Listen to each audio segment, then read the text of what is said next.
علينا بمعرفة ورقنا بالعلم وجعلنا ممن يستمعون القول فيتبعون أحسنه. Amma ba'du, teman-teman semuanya, eh, malam hari ini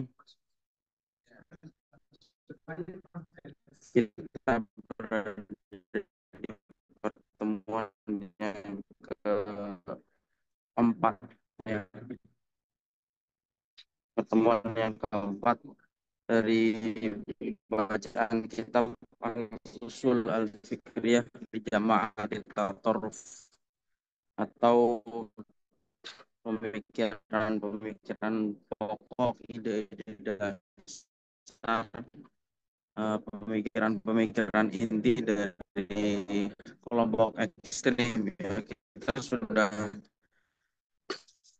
beberapa kali membahas masalah ini, bahwa masalah ekstremisme ini adalah salah satu kita di masa sekarang, di agama apapun, yang mengalami langsung peristiwa-peristiwa Azhar, seorang guru besar Al-Azhar yang dulu pernah dikirim menjadi utusan di Irak, di mana pada saat itu bertepatan dengan kejadian perang Irak, kemudian kelahiran ISIS dan seterusnya, sehingga mendorong beliau kemudian menulis kitab ini. Ya, kita jadi belajar karena dari beliau, karena kita juga sebetulnya sedikit banyak mengalami tantangan-tantangan dari orang-orang yang berpikir semacam ini.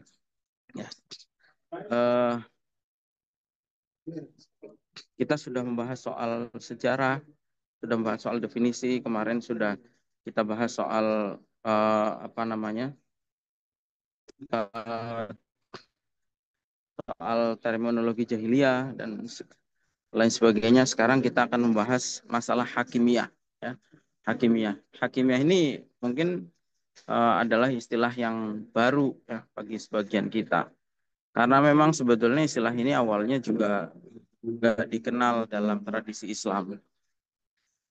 Dan sebenarnya kelompok-kelompok ekstrim itu memang menciptakan hal-hal, sering menciptakan hal-hal yang baru, yang tidak berakar dalam ajaran Islam, ya.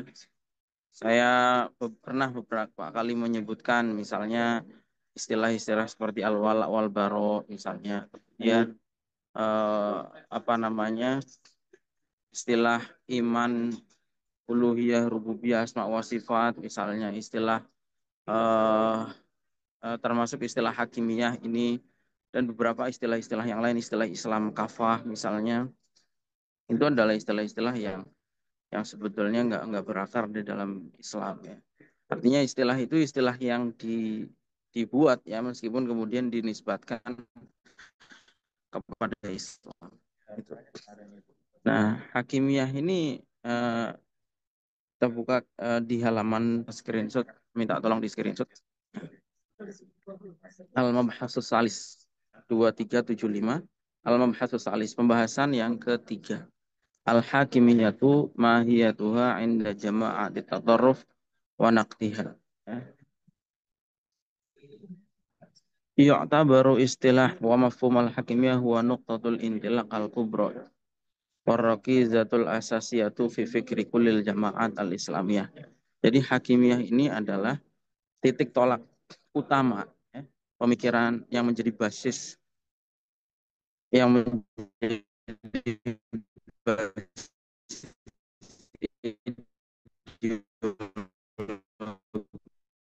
di kalangan kelompok ekstrem itu apa? Hakimiyah itu ya propaganda keharusan berhukum dengan hukum Allah. Slogan itu benar, tetapi kemudian disalahgunakan karena digunakan untuk apa namanya, menuduh atau menstigma orang-orang yang tidak sepaham dengan mereka sebagai orang yang tidak berhukum dengan hukum Allah. Jadi hakimiyah ini adalah intinya adalah propaganda ajakan berhukum dengan hukum Allah, itu secara simpel, ya, begitu. Berawalnya dari situ. Karena kenapa disebut sebagai nuqtatul intilak, ya, atau basis basis pijakan di kalangan kelompok ekstrim, karena berdasarkan hakimiyah inilah kemudian mereka melakukan apa namanya, pengkafiran, melakukan takfir pengkafiran kemudian berbuah kekerasan. Jadi kalau mau diurut seperti ini sebenarnya ya teman-teman, alur pemikiran kelompok ekstrim itu seperti ini. Awalnya adalah al-hakimiyah atau keharusan berhukum dengan hukum Allah. Propaganda, slogan, keharusan berhukum dengan hukum Allah. Awalnya begitu. Ini pijakan pertama. Kemudian eh, berikutnya, ketika dia melihat bahwa pemerintahan di seluruh dunia ini, pemerintahan negara mereka, ya, dan bukan hanya pemikiran, bukan hanya pemerintahan negara mereka, tapi kalau kita lihat pemerintahan di seluruh dunia ini dianggap tidak menerapkan hukum Allah, maka kemudian mereka di tahap yang kedua, mereka menganggap bahwa pemerintahan di seluruh dunia ini sudah kafir. Ini yang disebut dengan takfirul hukam. Ya, ya teman-teman. Dengan pemerintah. Mereka melihat bahwa rakyat di seluruh dunia ini tunduk dan taat mengikuti aturan hukum negara masing-masing, maka rakyatnya juga dianggap kafir. Ya. Karena itu mereka mencetuskan istilah jahiliyatul alam. Nah, ini yang kita sudah bahas pada hari Rabu ya sebelumnya ya. Jahiliyatul alam atau eh, bahwa dunia ini sudah kembali ke jahiliyah, sudah kembali pada kekafiran. Dan karena pemerintahannya kafir, rakyatnya juga kafir, maka negaranya juga kafir. Makanya ada istilah apa namanya darul kufur. Ya, mereka menciptakan, mereka kemudian menggunakan istilah tauhid. Yang istilah tauhid ini sebetulnya sudah ada di dalam tradisi Islam. Tapi kemudian tauhid ini dimaknai oleh mereka dengan pemaknaan yang baru, yaitu bahwa tauhid itu adalah pemerintah macam-macam dalam kitab-kitab tafsir. Ada yang memaknai tauhid itu sebagai setan, ada yang memaknai tauhid itu sebagai penyihir, ada yang memaknai dan lain sebagainya. Tauhid itu dari kata togo yang artinya adalah melampaui batas. Ya. Tetapi tidak pernah sebelum-sebelumnya tidak pernah tauhid ini ditujukan kepada pemerintah. Baru di zaman modern ini orang-orang mencetuskan kata tauhid, dan ketika tauhid itu disebutkan maka maksud mereka adalah pemerintah. Dan kemudian ASN, TNI, Polri itu disebut sebagai Ansarut Tauhid. Nah, kemudian karena negara ini dianggap kafir, di tahapan yang kelima, mereka menganggap bahwa ada keharusan untuk mewujudkan negara atau tatanan sistem yang Islam. Itu, itu tahapan yang keenam. Berikutnya, yang ketujuh, mereka kemudian membuat satu demarkasi yang disebut dengan al-wala wal bara, memisahkan antara dirinya atau kelompoknya dengan orang lain. Istilah al-wala wal bara ini juga istilah yang tidak ditemukan secara terminologis dalam Al-Quran maupun hadis. Ya, istilah yang diciptakan, yang mungkin baru dicetuskan di masa Ibnu Taimiyah atau di masa Muhammad bin Abdul Wahab, atau atau bahkan mungkin apa namanya, atau bahkan mungkin belum. Tapi yang jelas orang yang pertama kali menulis kitab dengan judul Al-Wala wal Bara ini adalah tokoh modern sebetulnya yang bernama Said Al-Qahtani dalam buku Al-Wala wal Bara, dan kemudian Bin Bas ya. Dua-duanya adalah tokoh Salafi Wahabi. Nah, Al-Wala wal Bara ini meskipun istilah ini diciptakan baru ya, istilah baru yang nggak dikenal sebelumnya dalam Islam, tetapi di kalangan mereka dianggap sudah seperti rukun Islam. Ya. Sehingga mereka mengharuskan semua manusia ini, mereka mengharuskan umat Islam ini untuk menerapkan al-wala wal bara. Nah, gitu. Lalu kemudian berikutnya, jadi al-wala wal bara itu kelompoknya sendiri itu kepada kelompoknya itu wala, artinya setia. Barok itu untuk kelompok lain. Barok itu berlepas diri, ya. menganggap bahwa kelompok lain itu adalah kafir, tidak boleh dikasihi, tidak boleh dijadikan teman dan seterusnya. Ini al-wala wal bara. Nah, kemudian setelah itu semua menganggap kafir dan memisahkan diri, eksklusif dan seterusnya, keinginan untuk mendirikan negara Islam. Nah, di seluruh dunia ini nggak ada satupun negara yang mau menyerahkan secara sukarela negaranya dijadikan eh, diambil alih lah oleh mereka dengan sistem yang mereka yakini. Itu kan nggak ada. Dan mau nggak mau ketika mereka ingin memperjuangkan itu maka harus dengan kekerasan. Kekerasan inilah yang kemudian disebut dengan jihad. Jadi kalau kita, jihad jihad atau teror. Nah, jadi kalau kita urut alurnya itu seperti itu. Dari mulai keharusan berhukum dengan hukum Allah, kemudian mengkafirkan, kemudian menghalalkan darah, menganggap negaranya ini kafir, negaranya dianggap kafir, pemerintahnya kafir, rakyatnya juga kafir, maka kemudian eh, apa namanya berikutnya adalah tahapan berikutnya ya sudah selangkah menuju kekerasan yang di atas namakan jihad itu. Eh, nah ini basisnya ya hakimiyah. Jadi orang mereka ini kelompok-kelompok ekstrim itu mengkafirkan kelompok lain karena karena hakimiyah ini. Eh, itu pemikiran hakimiyah ini dikembangkan berangkatnya adalah dari ayat Al-Qur'an. Surat Al-Maidah ayat 44.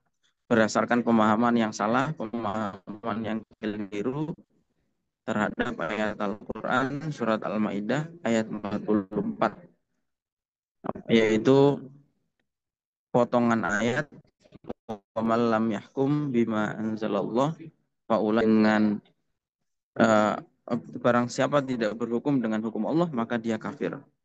Itu yang diambil potongan ayat ini. Yang kemudian itu apa namanya dijadikan dasar hakimiyah ini.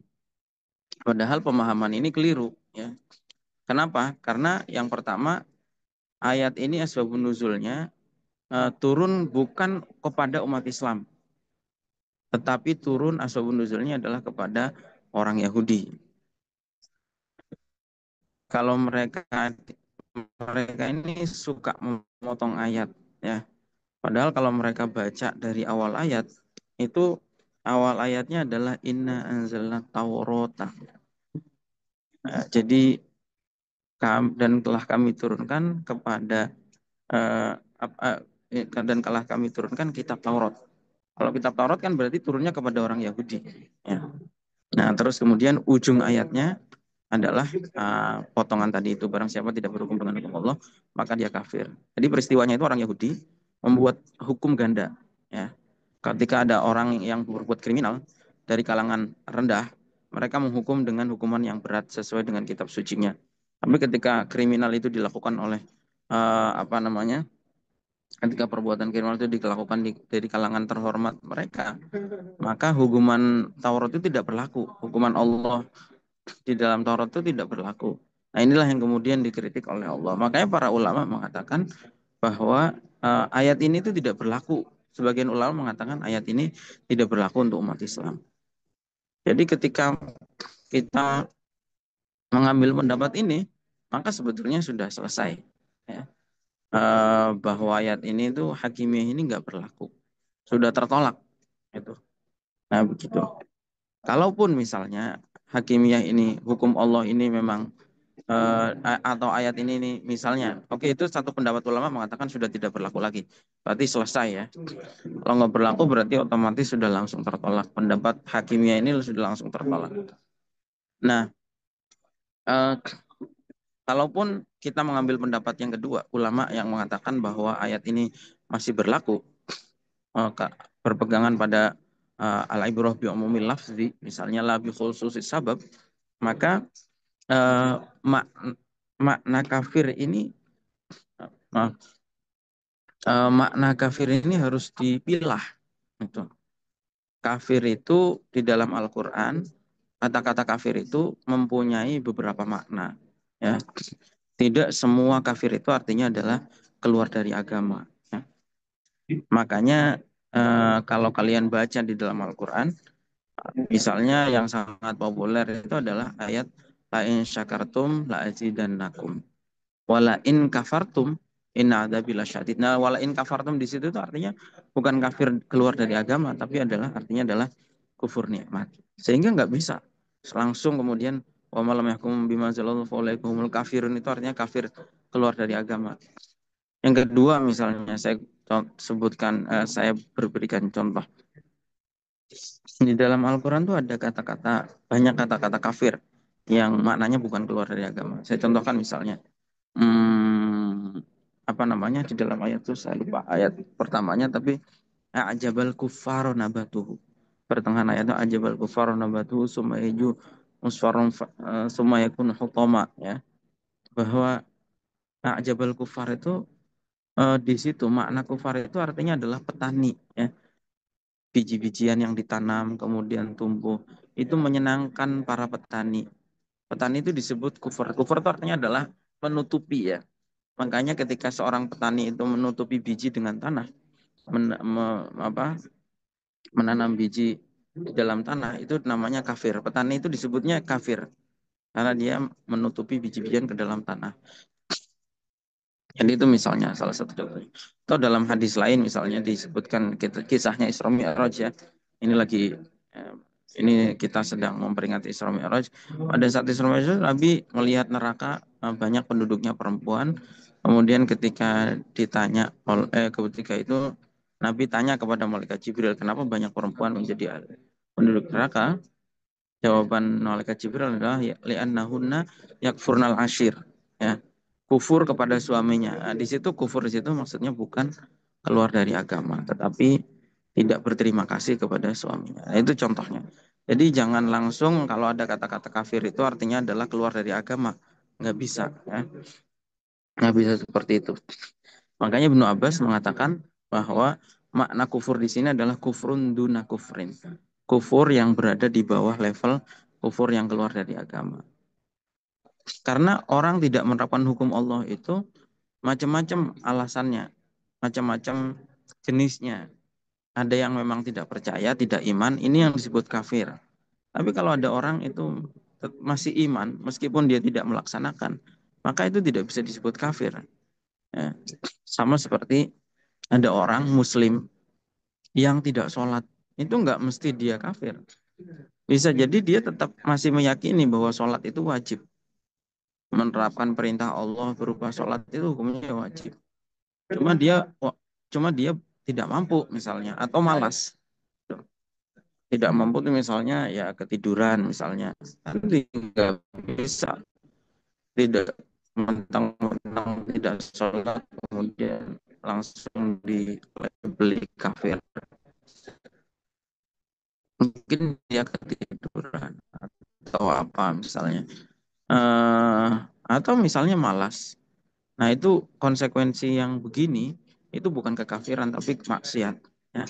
Ketika seorang misalnya tidak melaksanakan sholat, tetapi maka itu tidak sampai kafir, tetapi adalah dihukumi sebagai pelaku maksiat.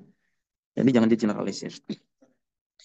Dan harus diingat juga, harus didalami juga makna daripada hukum Allah itu apa. Enggak semua hal itu kemudian bisa diklaim sebagai hukum Allah. Misalnya kita membuat sesuatu, kemudian kita klaim bahwa yang kita lakukan ini adalah hukum Allah. Nggak bisa seperti itu. Nggak bisa langsung begitu. Yang apa namanya, eh, hukum Allah itu kalau merujuk pada dialog antara Ibnu Abbas dengan orang-orang Khawarij, ya.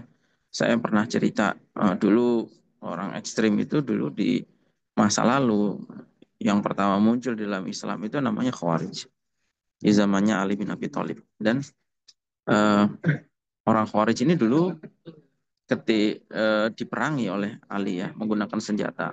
Nah, Ibnu Abbas ini adalah orang yang pertama mempunyai ide mengajak untuk dialog. Nah, ketika dialog itu eh, eh, salah satu yang dibahas adalah persoalan hakim ini. Itu Ibnu Abbas bertanya kepada orang-orang Khawarij, kenapa kalian mengkafirkan Ali? Nah, kemudian orang Khawarij mengatakan karena Ali tidak berhukum dengan hukum Allah. Ini dijawab oleh Ibn Abbas, kalian kalian ini sebetulnya membaca Al-Quran apa tidak? Tidak, Al-Quran itu misalnya Iftum ini coba mengantar percepat atau soalan suami dan istri,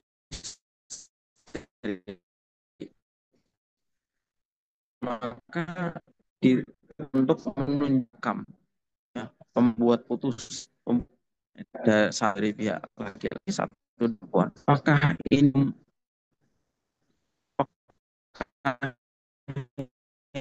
hukum manusia?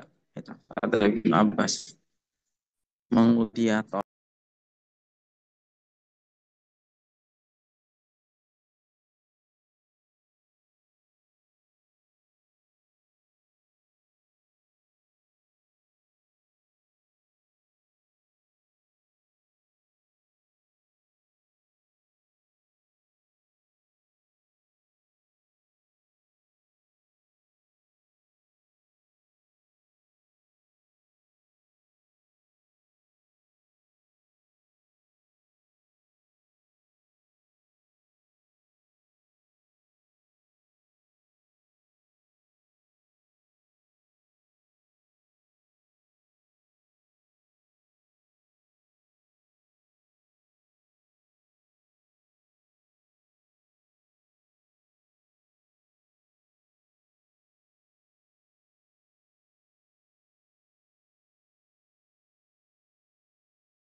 mantas putus ya.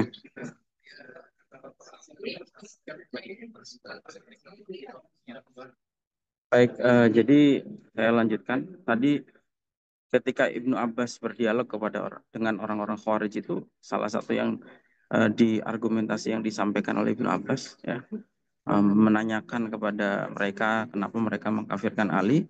Itu kata orang-orang Khawarij karena Ali tidak menggunakan hukum Allah. Tuh. Tapi kemudian Ibnu Abbas memberikan contoh-contoh seperti tadi ya, ketika seorang suami dan istri itu berseteru, Al-Quran memberikan mandat kepada mediator dari pihak suami dan pihak istri untuk menjadi penengah ya. Begitu juga eh, di dalam ayat yang lain itu diterangkan bahwa orang yang memasuki tanah haram itu dilarang untuk memburu hewan tanah haram. Tapi misalnya seseorang itu membunuh hewan di tanah haram, itu harus seperti apa? Nah, itu di dalam Al-Quran, eh, apa namanya, keterangannya adalah untuk mengganti dengan hewan yang sepadan. Ukuran sepadan ini apa? Ukuran sepadan itu adalah yahkumu bihi dawa adlim minkum. Diputuskan oleh dua orang yang adil yang ada di antara kalian. Itu kan hukuman-hukuman manusia. Sehingga kata Ibnu Abbas, kamu jangan gegabah. Itu karena dari ayat ini kita bisa tahu bahwa termasuk hukum Allah itu adalah berhukum dengan selain Allah. Itu termasuk hukum Allah itu adalah berhukum dengan manusia. Karena memang Allah memberikan mandat kepada manusia untuk membuat hukum-hukum yang apa namanya, yang di yang maslahat dan tidak secara eksplisit disebutkan di dalam Al-Quran. Ya. Misalnya ngatur masalah lalu lintas, ngatur masalah transaksi keuangan, tidak semua hukum itu tertulis di dalam Al-Quran sehingga Allah memberikan mandat kepada manusia untuk membuat hukum-hukumnya. Ya, Nabi dulu mengatakan ya antum a'lamu bi umuri dunyakum. Ya yang tidak ada larangannya, ya tidak ada ketentuannya, ya eh, Al-Quran, hadis itu memberikan prinsip-prinsip ya. Yang penting memenuhi prinsip keadilan dan seterusnya. Tidak mengandung kezaliman, tetapi manusia yang menyusun undang-undangnya sendiri. Nah, jadi seperti itu. Ini makanya tidak tepat juga. Ini kalau kalau sekarang ada apa namanya slogan yang sekilas sangat menarik ya, mengatakan bahwa bumi ini milik Allah. Misalnya orang-orang HTI suka berteriak bahwa bumi ini milik Allah. Iya, betul bahwa bumi ini milik Allah. Tapi Allah itu juga membuat ketentuan-ketentuan hukum di sini. Bukan serta-merta ketika bumi ini milik Allah kemudian kamu bebas melakukan apa saja. Gitu. Mengambil harta orang, misalnya membuat kerusakan, tidak begitu. Bumi ini benar milik Allah, tapi Allah juga membuat aturan di sini. Gitu. Jangan dengan slogan itu kemudian berbuat seenaknya sendiri. Ya. Ada ketentuan-ketentuan yang diatur. Gitu. Apalagi kalau misalnya dengan apa namanya gegabah misalnya manusia satu kelompoknya seperti HTI ini misalnya membuat hukum-hukum sendiri yang diklaim sebagai khilafah misalnya. Istilah khilafah itu tidak salah, tapi terminologi khilafah yang diyakini Hizbut Tahrir ini yang keliru. Gitu. Karena kenapa? Karena apa namanya kata-kata khilafah saja. Ya. Sebetulnya di dalam Al-Quran itu kosakata khilafah saja kan nggak ada, nggak ditemukan.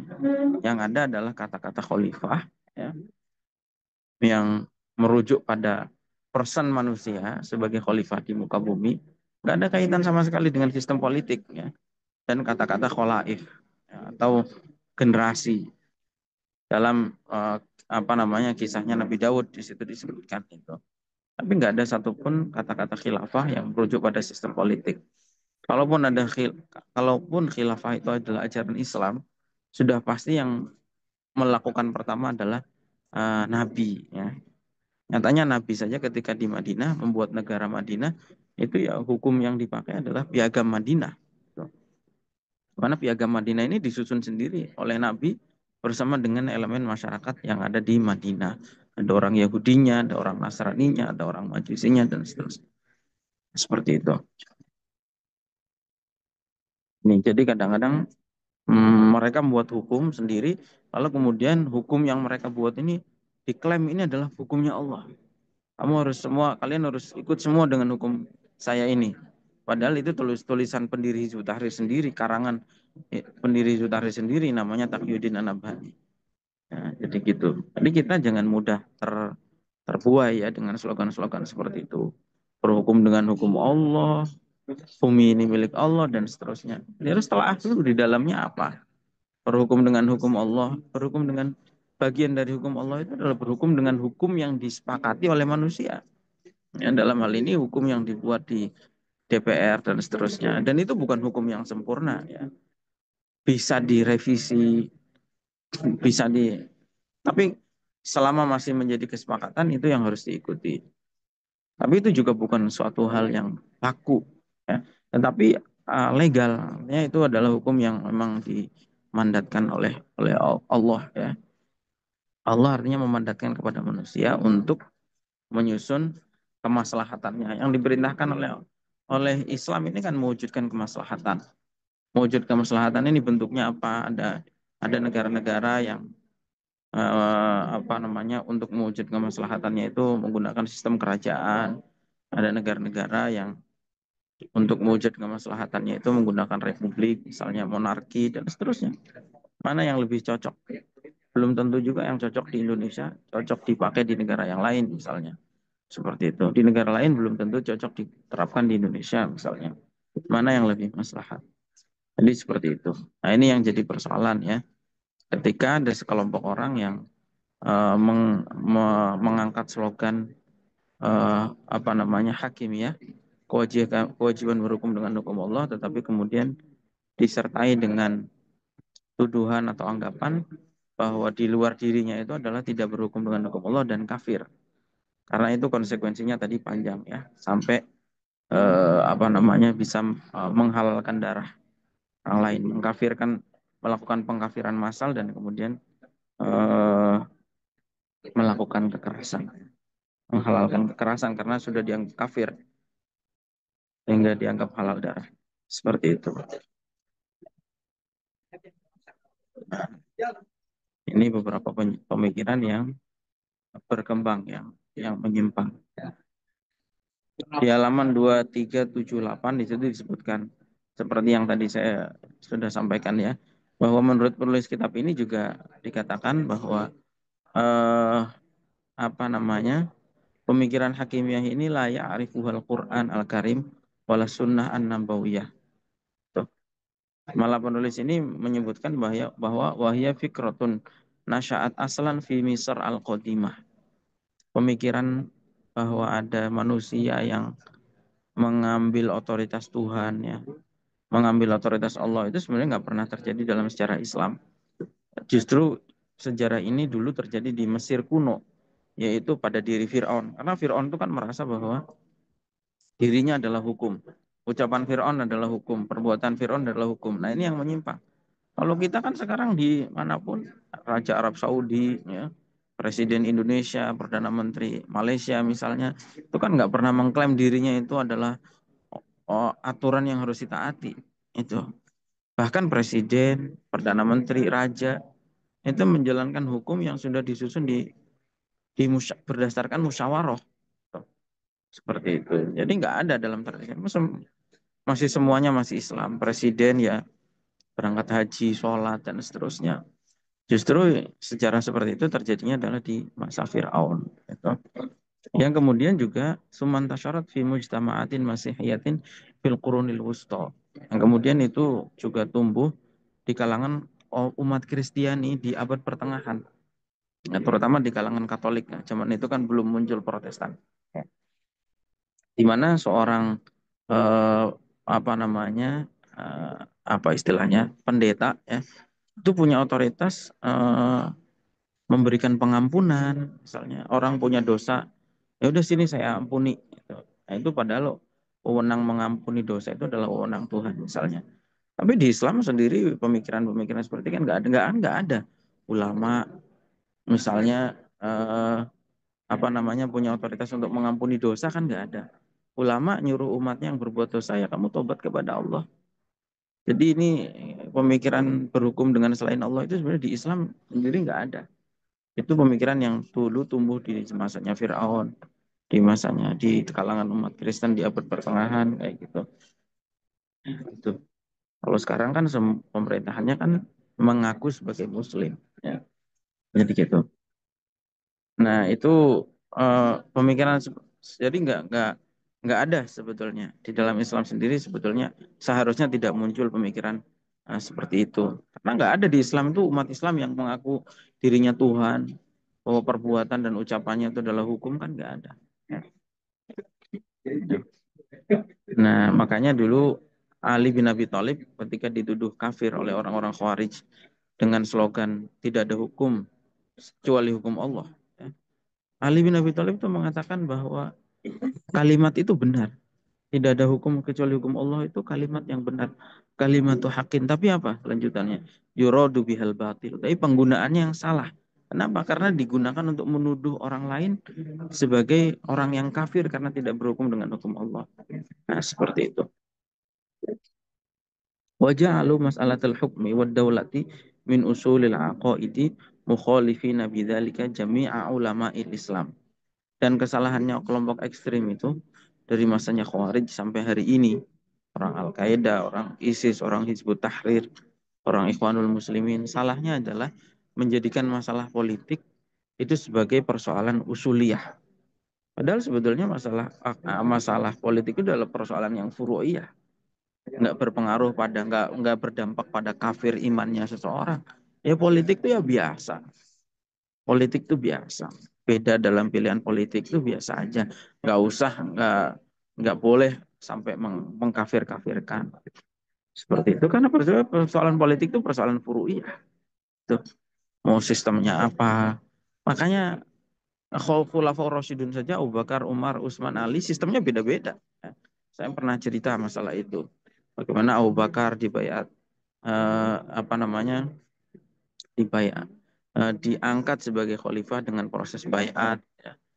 Kemudian Umar itu dengan proses ditunjuk oleh Abu Bakar yang sebagai khalifah menunjuk penggantinya langsung Umar. Umar membentuk apa namanya musyawarah kelompok kecil. Kelompok kecil ini diminta untuk musyawarah menunjuk siapa penggantinya beliau, penggantinya Umar. Kemudian ditunjuk Utsman. Beda-beda semua. Karena memang persoalan politik itu persoalan furu'iyah, mana yang paling maslahat. Demokrasi misalnya, demokrasi itu sistem yang banyak cacatnya. Di Timur Tengah nggak pernah berhasil diterapkan demokrasi. Misalnya, karena itu kerajaan mungkin apa namanya totalitarian mungkin lebih cocok. Pemerintahan yang menggunakan tangan besi mungkin di Timur Tengah barangkali lebih cocok daripada masyarakat hidup berdarah-darah. Ya. Tapi di Indonesia mungkin sistem demokrasi lebih cocok misalnya. Ya mana yang paling maslahat? Tuh. Sekarang ada puluhan negara Islam di dunia ini dan sistemnya berbeda-beda menggunakan sistem yang dianggap paling maslahat di negara masing-masing. Dan ini persoalan furu'iyah biasa aja. Artinya furu'iyah itu nggak perlu dibesar-besarkan. Gitu. Kecuali kalau persoalan akidah ada yang Tuhannya 3, 5, 10. Nah itu beda lagi. Nah, karena persoalan ketuhanan itu persoalan yang usuliyah. Misalnya seperti itu. Soal Al-Quran misalnya ada yang kitab sucinya itu meminjam kitab sucinya Kerasakti misalnya itu beda. Itu persoalan usuliyah. Itu. Usul. Tapi kalau hanya persoalan-persoalan politik, beda pilihan politik, sistem politik, biasa aja. Dan menurut penulis kitab ini, inna hadal khalqul masyin ar-radi at-tariq ghairul masbuq inda ulama'il Islam. Pemikiran seperti ini itu dulu tidak ada dalam pemikiran hakimnya ini sebelum Said Qutb, ya, sebelum Abu Lalal Maududi itu di kalangan ulama-ulama itu tidak ada. Itu. Jadi ini pemikiran yang baru, yang kalau dalam Islam ya istilahnya bid'ah itu bid'ah sendiri. Jadi seperti itu dan punya konsekuensi serius ya karena mengkafirkan seseorang itu bukan persoalan yang sepele, persoalan yang sangat serius, punya konsekuensi yang luas gitu. Bahkan di dalam satu hadis dikatakan barang siapa mengkafirkan seseorang seakan dia telah membunuhnya. Itu seperti itu. Karena ketika orang itu dianggap kafir ya apa namanya eh, pernikahannya menjadi tidak sah, hukum warisnya menjadi putus dan seterusnya. Perwaliannya menjadi tidak sah dan seterusnya.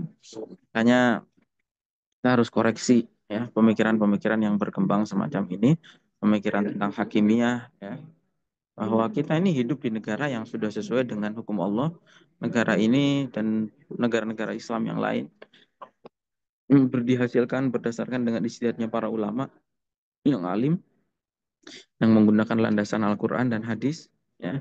Jadi Al-Quran dan hadis itu tidak harus yang tekstual ya, pemikiran-pemikiran yang apa namanya istimbatnya berdasarkan istimbat yang benar dari Al-Quran dan hadis itu menjadi satu ijtihad yang sah itu seperti itu.